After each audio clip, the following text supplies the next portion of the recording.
Jack. So, kung mapapansin nyo, this is a bad luck card. Nag-aagawan ang positive at negative. Isa sa mga reason kung bakit nga ako pinapunta dito, kasi ayaw niya may sumunod pa na mas bata sa kanya.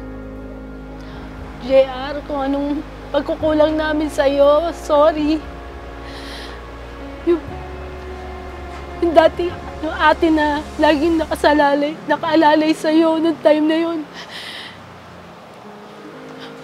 Wala ako.